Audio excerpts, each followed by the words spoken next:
Imaginez un instant que les plus grandes vérités de la Bible ne soient pas celles que l'on vous a toujours enseignées. Que derrière les récits de foi, d'amour et de miracles se cachent des malédictions si sombres, si redoutables, que même les prêtres, les théologiens et les érudits préfèrent les taire. Ces malédictions oubliées, murmurées à voix basse au fil des siècles, seraient capables de bouleverser le cours d'une vie, d'un peuple, voire de l'humanité entière. Dans cette série, nous allons lever le voile sur les 7 malédictions bibliques que personne n'ose évoquer. Préparez-vous, car ce voyage ne sera pas seulement une plongée dans les Écritures, ce sera une descente dans les profondeurs du mystère, de la peur et du sacré interdit. À travers ce récit, nous allons explorer non seulement les passages oubliés, mais aussi leurs interprétations secrètes, leurs répercussions historiques et leurs étranges manifestations dans notre monde moderne. Des récits qui font trembler les murs des monastères, aux histoires transmises par les sociétés secrètes, en passant par les traces laissées dans l'archéologie interdite, vous allez découvrir ce que personne n'ose raconter. Alors installez-vous, baissez les lumières et laissez-vous emporter. Et surtout, si ce voyage vous intrigue déjà, n'oubliez pas de vous abonner à la chaîne Histoires émouvantes et de laisser un like à cette vidéo pour que d'autres puissent eux aussi percer ces secrets que l'on a voulu cacher à jamais. Car ce que vous allez entendre pourrait bien changer à jamais votre vision du monde. Tout commence dans un jardin qui devait être éternel, parfait, exempt de douleur et de mort. Mais au cœur de cette perfection, un seul acte d'insoumission allait déclencher une onde de choc qui résonne encore aujourd'hui, la malédiction de la terre. Car oui, la toute première malédiction biblique n'a pas frappé seulement l'homme, ni seulement la femme, mais le sol lui-même. Et depuis ce jour, la terre porte les stigmates d'un châtiment qui dépasse l'entendement. Imaginez, chaque sécheresse, chaque tremblement de terre, chaque récolte qui échoue. Et si tout cela n'était pas simplement le fruit du hasard ou des caprices de la nature, mais l'écho d'une parole divine prononcée il y a des millénaires. Dans le livre de la Genèse, l'épisode est bien connu. Adam et Ève vivent au jardin d'Éden, entourés d'abondance. Tout leur est permis, sauf une chose, ne pas manger du fruit de l'arbre de la connaissance du bien et du mal. Mais tentés par le serpent, ils cèdent. Alors, la sentence tombe. À la femme, la douleur de l'enfantement. À l'homme, la fatigue, la sueur, le labeur. Mais la parole la plus terrifiante ne s'adresse pas directement à eux, mais à la terre. Maudite est la terre à cause de toi. C'est à force de pénibles travaux que tu en tireras ta nourriture tous les jours de ta vie. Genèse 3, 17. Ce passage semble simple, mais il cache une profondeur abyssale. La Bible ne dit pas seulement qu'Adam devra travailler dur. Elle dit que le sol lui-même a été corrompu. Dès ce moment, l'équilibre parfait est brisé. Le sol qui devait donner sans effort se met à produire des ronces, des épines et des fruits amers. La nature elle-même devient une ennemie. Les traditions rabbiniques expliquent que ce n'est pas seulement le sol de l'Éden qui fut frappé, mais toute la création. Certains écrits apocryphes affirment même que les étoiles, les astres et le temps lui-même ont été affectés. Imaginez un univers entier basculant dans la corruption uniquement à cause d'une désobéissance. Ce qui était éternel devient mortel. Ce qui était pur devient fragile. Ce qui était abondant devient rare. Et si la souffrance de notre monde, famine, catastrophes naturelles, maladies, était encore aujourd'hui l'empreinte de cette première malédiction? Regardons de plus près. Dans la Mésopotamie antique, berceau de la civilisation, les légendes sumériennes parlent elles aussi d'un temps où la terre était fertile sans effort, jusqu'à ce que les dieux envoient un châtiment. En Égypte, certains hiéroglyphes racontent la légende d'un pays desséché par la faute des hommes. Les Mayas, de l'autre côté du monde, parlent d'un âge d'or perdu, où la terre donnait tout, avant d'être frappée par la colère divine. Est-ce une simple coïncidence, ou la mémoire universelle d'un événement originel qui a marqué toutes les cultures? Aujourd'hui, les scientifiques confirment que la Terre, loin d'être stable, est un champ de chaos permanent. Les séismes, les éruptions volcaniques, les changements climatiques, tout cela témoigne d'un monde en tension. Mais le plus troublant, c'est ce que l'on trouve dans le vivant lui-même. Notre ADN porte des gènes de la mort, des mécanismes programmés pour faire vieillir et mourir les cellules. Les plantes elles-mêmes produisent des poisons, des défenses, comme si elles se savaient hostiles à l'homme. Et si ces lois biologiques n'étaient rien d'autre que la version scientifique de cette malédiction antique? Des manuscrits retrouvés à Qumran, dans la mer Morte, évoquent la première malédiction comme une fracture cosmique. Selon certains mystiques juifs, lorsque Dieu a dit « Maudite est la terre », ce n'était pas seulement une métaphore, c'était un acte qui a modifié les fondations mêmes de la matière. Les kabbalistes parlent d'un voile posé sur la création, empêchant l'homme de voir la vraie lumière. Les gnostiques, eux, affirmèrent que ce monde matériel est une prison créée à cause de cette malédiction, et que seule la connaissance secrète pouvait en libérer l'âme.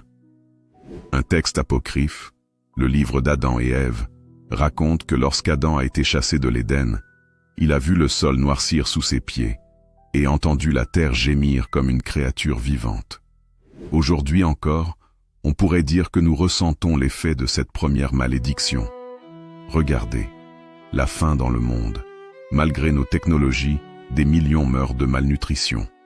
Les catastrophes naturelles, tsunamis, tremblements de terre, éruptions, les terres infertiles qui s'étendent chaque année, le désert qui grignote des régions entières. Même les économistes parlent de la malédiction des ressources. Les pays riches en pétrole ou en minerais sont souvent les plus instables et frappés par les guerres. Comme si la terre se vengeait de ceux qui la pillent.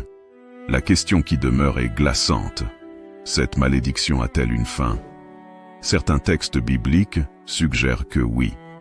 Dans le livre de l'Apocalypse, il est écrit « Il n'y aura plus de malédiction ». Apocalypse 22, 3. Une promesse d'un retour à l'état originel, à une terre sans souffrance. Mais d'ici là, l'humanité est condamnée à lutter contre une nature qui fut autrefois son allié. Il existe un silence que personne n'ose briser, un cri qui résonne depuis les origines de l'humanité. Le sang, versé d'un frère, par un frère. La première violence, la première jalousie, le premier meurtre.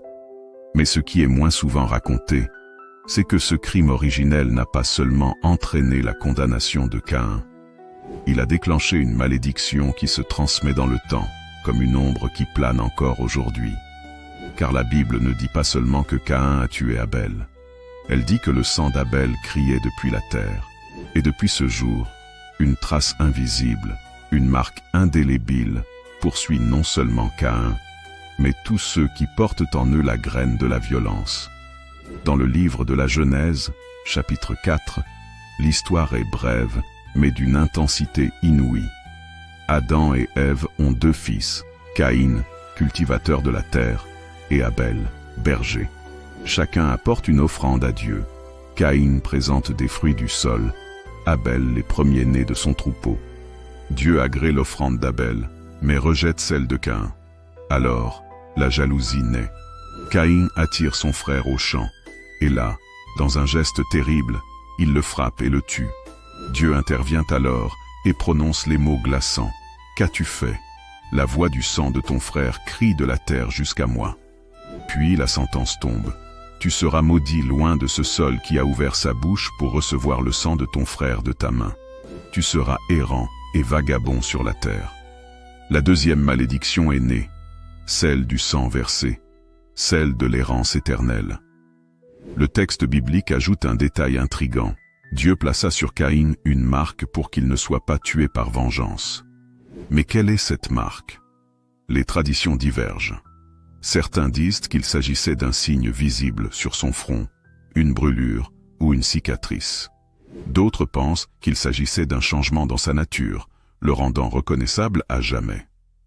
Dans certains écrits apocryphes, on raconte même que Caïn devint gigantesque ou que ses yeux brillaient dans la nuit. La marque de Caïn, ce sceau invisible, a nourri des légendes jusqu'au Moyen Âge. Des familles entières furent soupçonnées de descendre de Caïn, accusées d'apporter malheur et sang partout où elles allaient. Ce récit est bien plus qu'une simple histoire de jalousie fraternelle. Il est le symbole de la première effusion de sang humain. Et dès ce moment, l'humanité bascule.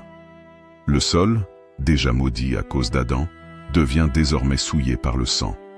La violence devient une tentation permanente. La violence devient une tentation permanente. Le frère devient un ennemi potentiel. Certains théologiens affirment que la malédiction de Caïn est la racine de toutes les guerres de l'humanité. Chaque fois que le sang est versé, c'est comme si le cri d'Abel résonnait à nouveau. Étrangement, l'histoire de Caïn et Abel n'est pas unique. Dans de nombreuses cultures, on retrouve le motif du fratricide originel. Chez les Romains, Romulus tue Rémus pour fonder Rome. Dans la mythologie égyptienne, Seth tue son frère Osiris. Chez les Mayas, on parle de jumeaux divins qui se battent à mort pour obtenir la faveur des dieux. Partout, le même thème revient. La première construction de la société humaine naît d'un meurtre fraternel. Est-ce un hasard, ou la mémoire universelle d'une malédiction originelle qui hante toutes les cultures? Certaines découvertes archéologiques viennent nourrir le mystère.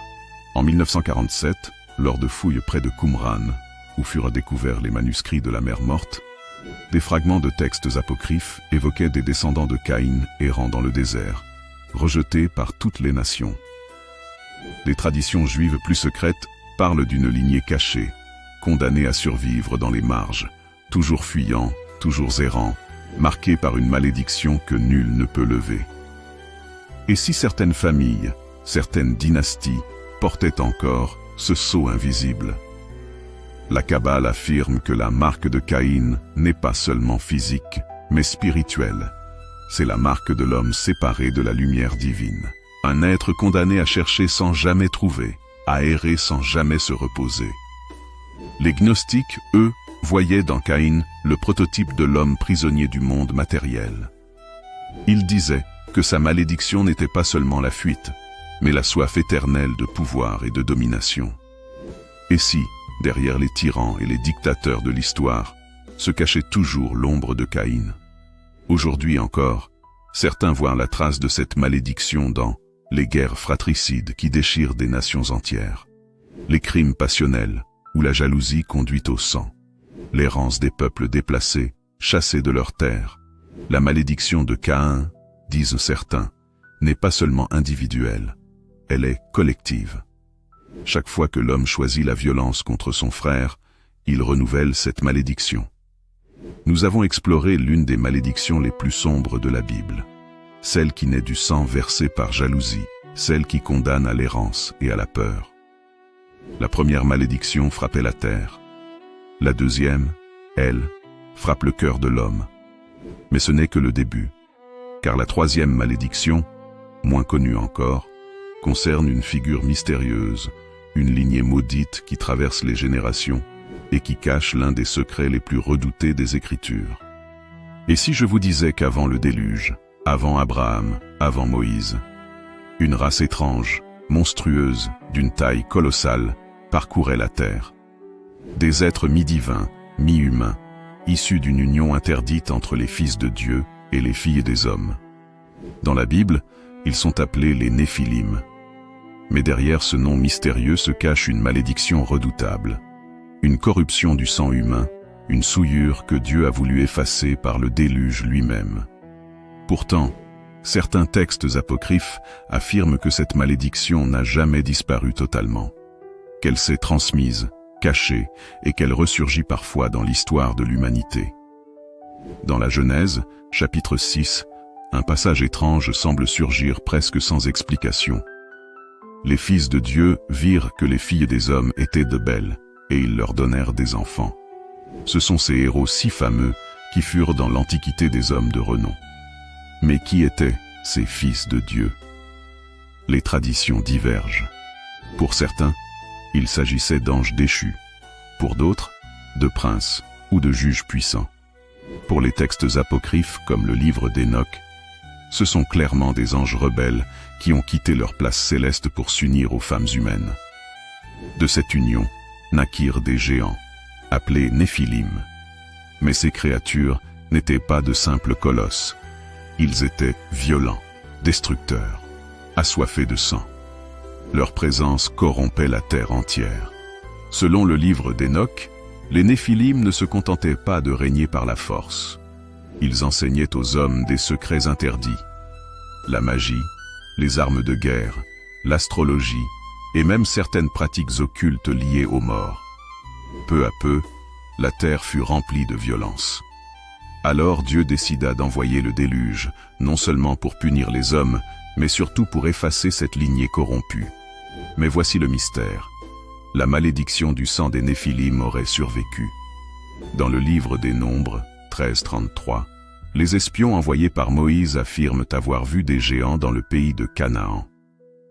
Nous y avons vu les géants, enfants d'Anak, de la race des géants. Nous étions à nos yeux comme des sauterelles, et c'est bien ainsi que nous étions à leurs yeux. Alors, la question demeure. La malédiction de la lignée des géants a-t-elle réellement été effacée? Depuis des siècles, des découvertes troublantes alimentent le mythe. Aux États-Unis, au XIXe siècle, plusieurs journaux rapportèrent la découverte de squelettes humains de plus de 3 mètres de haut, avant que mystérieusement ces preuves ne disparaissent. En Afghanistan, certains militaires auraient raconté avoir croisé une créature gigantesque dans les montagnes, surnommée le géant de Kandahar. Dans les traditions nordiques, les Jotun, les géants, s'opposent aux dieux d'Asgard. Et si toutes ces légendes n'étaient que des échos déformés de la même malédiction, la lignée des Néphilim. Les kabbalistes affirment que les Néphilim étaient les porteurs d'un feu interdit, une énergie spirituelle corrompue. Leur malédiction ne réside pas seulement dans leur taille, mais dans le fait qu'ils étaient hors de l'ordre divin. Les gnostiques, eux, y voyaient la preuve que le monde matériel était sous le contrôle d'êtres déchus. Pour eux, les Néphilim étaient des instruments de domination, utilisés pour maintenir l'homme prisonnier. Certains auteurs ésotériques modernes affirment même que le sang des Néphilim coulerait encore aujourd'hui dans certaines élites, donnant naissance à des lignées puissantes, marquées par une soif inextinguible de pouvoir. Et si la malédiction des Néphilim ne s'exprimait plus par des géants physiques, mais par quelque chose de plus subtil? Des lignées de familles avides de domination, toujours au sommet du pouvoir. Une transmission invisible dans le sang, qui pousse certains à rechercher toujours plus de contrôle. Des traces dans des sociétés secrètes, qui prétendent détenir des connaissances interdites héritées de ces anciens fils de Dieu. Peut-être que la véritable malédiction des Néphilim n'est pas leur force physique, mais l'esprit de violence et de corruption qu'ils ont laissé en héritage. La troisième malédiction n'est pas seulement une légende obscure, elle est une fracture dans l'histoire humaine. La rencontre interdite entre le céleste et le terrestre. Une lignée de géants maudits, effacés par les eaux du déluge, mais dont l'ombre persiste encore. Après la terre maudite d'Adam, après le sang de Caïn, voici une nouvelle étape de l'histoire. La corruption du sang humain lui-même.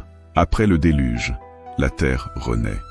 L'humanité, réduite à une seule famille, reçoit une nouvelle chance. Noé, ses fils et leurs épouses deviennent les pères d'une humanité renouvelée. Mais ce renouveau ne dure pas, car bientôt, une nouvelle malédiction surgit, inscrite non plus dans la nature ni dans le sang, mais dans les nations elles-mêmes. Cette malédiction est l'une des plus controversées, l'une des plus mystérieuses, et aussi l'une des plus mal interprétées au fil des siècles. La malédiction de Cham et la dispersion des peuples. Car derrière ce récit se cache un secret que bien peu osent évoquer. Et si certaines nations, certains peuples, avaient été marqués dès l'origine d'un sceau d'exil et de division? Après le déluge, Noé plante une vigne et boit du vin. Ivre, il s'endort nu dans sa tente. Cham, l'un de ses fils, découvre la nudité de son père et en parle à ses frères, Sem et Japheth. Ceux-ci couvrent respectueusement leur père, sans le regarder. À son réveil, Noé apprend ce qui s'est passé et prononce une malédiction étrange. Maudit soit Canaan, il sera l'esclave des esclaves de ses frères. Genèse 9, 25. Ce qui intrigue, c'est que Noé ne maudit pas directement Cham, mais son fils Canaan. Ainsi naît une malédiction qui pèsera sur la descendance de Canaan, et qui, selon la tradition, se réalisera lorsque les Israélites prendront possession du pays de Canaan, des siècles plus tard. Mais ce récit semble cacher plus qu'une simple querelle familiale. La malédiction de Canaan devient symbolique de la dispersion des nations. Les fils de Noé, Sem, Cham et Japheth, deviennent les ancêtres de tous les peuples, les Sémites, les Chamites et les Japhétites. Dès lors, le monde n'est plus une famille unie, mais un puzzle de peuples, souvent en guerre les uns contre les autres. Certains textes juifs anciens suggèrent que la faute de Cham n'était pas seulement d'avoir vu la nudité de son père, mais d'avoir brisé un tabou sacré, ouvrant la porte à une malédiction de division et de rivalité entre les peuples. Historiquement, la malédiction de Cham a été interprétée, souvent à tort et de façon tragique, pour justifier des oppressions. Mais au-delà de ces déformations humaines, le texte biblique semble pointer vers une réalité plus profonde. Les peuples de Canaan, descendants de Cham, devinrent ceux que les Israélites devaient affronter pour s'installer en terre promise. L'histoire du Proche-Orient antique est une succession de guerres, d'exils et de conquêtes. Les nations issues de Japheth, comme les Grecs et les peuples d'Europe, et celles issues de Cham, comme les Égyptiens et les Cananéens, sont décrites en conflit permanent.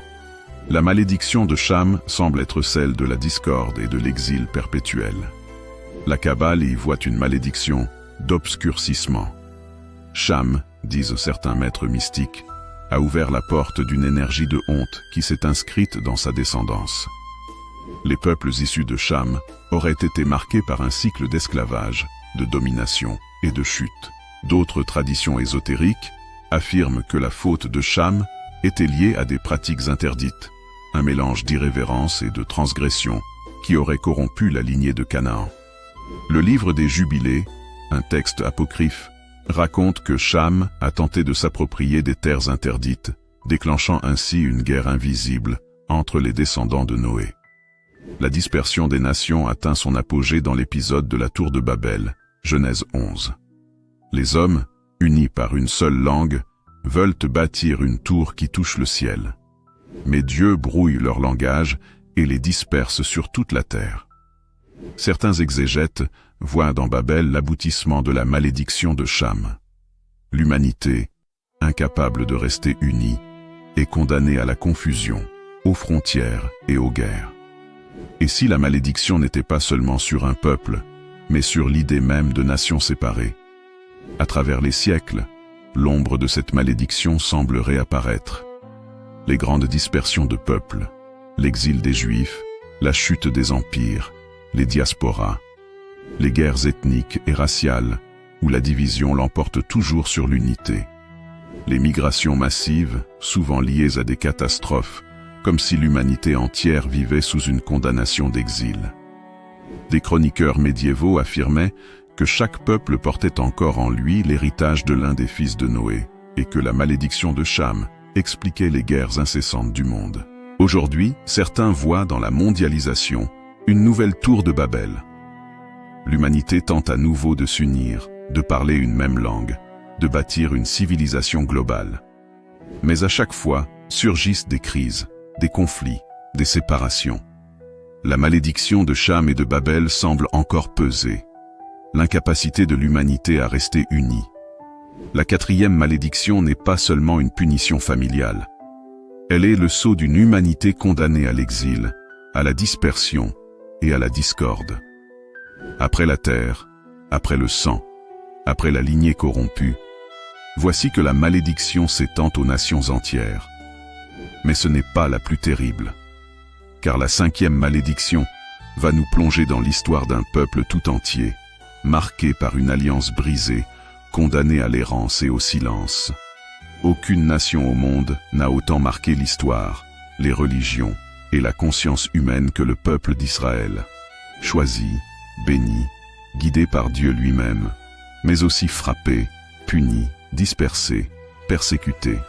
Pourquoi ce paradoxe? Pourquoi ce peuple élu a-t-il traversé plus de souffrances et d'exil que n'importe quel autre? La réponse se cache dans une malédiction terrible, celle qui accompagne une alliance brisée. Car si Israël a été choisi, il a aussi été averti. L'alliance avec Dieu serait indestructible tant que la fidélité serait respectée. Mais en cas de trahison, les malédictions s'abattraient plus terribles que toutes les bénédictions réunies. Dans le livre du Deutéronome, Moïse rappelle au peuple les termes de l'alliance avant d'entrer dans la terre promise. Deux chemins sont posés devant Israël. La bénédiction, s'il obéit au commandement. La malédiction, s'il se détourne. Et voici les paroles terribles. Si tu n'obéis pas à la voix de l'Éternel ton Dieu, toutes ces malédictions viendront sur toi et t'atteindront. Tu seras maudit dans la ville et tu seras maudit dans les champs. L'Éternel enverra contre toi la malédiction, le trouble et la menace. Tu seras frappé de maladies incurables. Tu seras livré à tes ennemis, dispersé parmi toutes les nations, et tu serviras des dieux de bois et de pierre. Deutéronome 28. Jamais texte n'a décrit avec autant de précision les souffrances qui allaient jalonner l'histoire d'un peuple. Dès l'époque des juges et des rois, Israël tombe souvent dans l'idolâtrie. Les prophètes, Ésaïe, Jérémie, Ézéchiel, avertissent sans relâche, si le peuple abandonne l'alliance, la malédiction viendra. Et elle vient, la destruction du royaume d'Israël par les Assyriens, la chute de Jérusalem et l'exil à Babylone, la profanation du temple par les Grecs, puis par les Romains. À chaque fois, les prophètes relient ces désastres à la rupture de l'alliance. La bénédiction s'efface et la malédiction prend le dessus. L'épisode le plus marquant est la destruction du second temple en l'an 70 par les Romains. Le peuple est massacré, Jérusalem rasée et les survivants dispersés aux quatre coins du monde. C'est le début de la grande diaspora juive. L'Europe médiévale les persécute, les accuse de crimes rituels. L'Espagne les expulse en 1492. Les pogroms dévastent les communautés en Russie et en Europe de l'Est. Au XXe siècle, la Shoah atteint un sommet d'horreur. Pendant 2 millénaires, Israël est un peuple sans terre, toujours étranger, toujours rejeté. Exactement comme l'annonçait le Deutéronome, tu seras errant parmi les nations. Les kabbalistes expliquent que la malédiction d'Israël n'est pas une condamnation définitive, mais une épreuve. Chaque souffrance, chaque exil, est une étape d'un plan divin plus vaste. Certains disent que la Shekinah, la présence divine, s'est elle aussi exilée avec le peuple, partageant sa douleur jusqu'à la fin des temps. Les gnostiques, eux, voyaient dans la malédiction d'Israël le signe d'un monde gouverné par un Dieu sévère, exigeant une fidélité impossible et utilisant la souffrance comme outil de purification. Ce qui rend cette malédiction fascinante, c'est qu'elle semble s'accomplir point par point à travers les siècles. La famine décrite par Moïse trouve son écho dans les famines qui ont frappé les communautés juives enfermées dans des ghettos. La persécution annoncée se reflète dans les exils forcés et les massacres. La dispersion aux quatre coins du monde est devenue une réalité, avec des communautés juives présentes sur chaque continent. Même certains historiens non religieux avouent être troublés par la précision des textes bibliques face à l'histoire réelle. Pourtant, la malédiction n'est pas la fin de l'histoire, car les mêmes textes qui annoncent les malédictions annoncent aussi un retour, une restauration. Et en 1948, après presque 2000 ans d'exil, l'État d'Israël renaît. Beaucoup y voient un signe que la malédiction touche à sa fin, ou du moins qu'elle se transforme en bénédiction. Mais d'autres rappellent que les conflits incessants autour de cette terre montrent que la plaie n'est pas totalement refermée. Certains penseurs affirment que la malédiction d'Israël n'est pas seulement pour un peuple, mais pour l'humanité entière. Car Israël est comme un miroir. Son exil et ses souffrances rappellent que l'homme, dans sa globalité, vit en exil spirituel, loin de l'Éden perdu. Ainsi, la malédiction d'Israël serait une parabole universelle. Tant que l'alliance divine est brisée, l'homme est condamné à l'errance, à la division, à la souffrance. Et voilà, nous sommes arrivés au terme de ce voyage au cœur des ténèbres, et des mystères cachés des Écritures. Nous avons traversé ensemble les 7 malédictions bibliques que bien peu osent évoquer. De la terre maudite d'Adam au sang de Caïn, de la lignée des géants à la dispersion des nations, jusqu'à l'alliance brisée d'Israël. Chaque étape nous a rappelé que l'histoire de l'humanité est marquée par des ombres, mais aussi par une promesse. Ces récits ne sont pas de simples légendes. Ils parlent encore aujourd'hui, dans nos vies, nos sociétés, nos luttes. Car les malédictions ne sont pas seulement des événements du passé, elles sont des miroirs de notre condition humaine, des avertissements, mais aussi des appels à l'espérance. Et pourtant, rappelez-vous, dans le dernier livre de la Bible, une lumière se lève. Une phrase résonne comme une promesse ultime. Il n'y aura plus de malédiction. Comme si, après tant de souffrances et de ténèbres, l'humanité était destinée à retrouver la paix perdue depuis l'Éden. Merci, vraiment, d'avoir pris le temps de suivre ce récit jusqu'au bout. Votre attention, votre curiosité et votre passion pour ces histoires mystérieuses font vivre cette chaîne. Sans vous, ces récits n'auraient pas le même sens. Si vous avez aimé ce voyage à travers les ombres et les secrets de la Bible, je vous invite de tout cœur à liker cette vidéo, à la partager, et bien sûr à vous abonner à la chaîne Histoires émouvantes, pour ne manquer aucun des prochains récits.